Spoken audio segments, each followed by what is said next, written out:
வடச்சென்னை படத்தில் உள்ள உங்களுக்கு தெரியாத ஒரு சில விஷயங்கள். அதில் மொதல் விஷயம் என்னன்னு பார்த்தீங்கன்னா, ஜாவா பண்டி இது மாதிரி ராஜன் இடுப்பில் சொல்லிட்டு சாரினா இது மாதிரி உங்களை குத்தாம விட்டுருந்தோம்னா நீங்கள் எங்கே குத்திருப்பீங்க அப்படின்னு சொல்லியிருப்பாள். ஸோ இதோ ஒரு டைலாக் தான். அன்பு பார்த்தீங்கன்னா ஜாவா பண்டி இடுப்பில் குத்திட்டு சாரினா இது மாதிரி உங்களை குத்தாம விட்டுருந்தோம்னா நீங்கள் எங்களை குத்திட்டு இருப்பீங்க அப்படின்னு சொல்லியிருப்பாரு.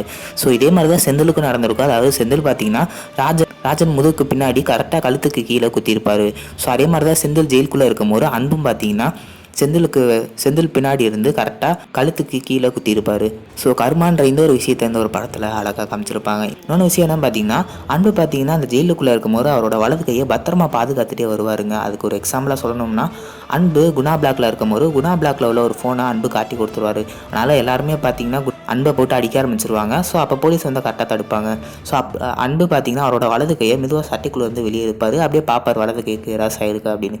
ஸோ இந்த ஒரு விஷயத்தில் அன்பு பார்த்தீங்கன்னா அவரோட வலது கையை ரொம்ப பத்திரமா பாதுகாத்துட்டு வந்திருக்காரு அப்படின்னு சொல்லுவாங்க. அதாவது அவரோட வலது கையில் தானே அவர் கேரம் போர்டு விளையாடுவார். ஸோ அந்த கை ஏதாச்சும் உடஞ்சி போயிடுச்சுன்னா அவரோட கேரம் போர்டு விளையாட முடியாதுல்ல. ஸோ அந்த ஒரு விஷயத்தை இந்த இடத்துல காமிச்சிருப்பாங்க.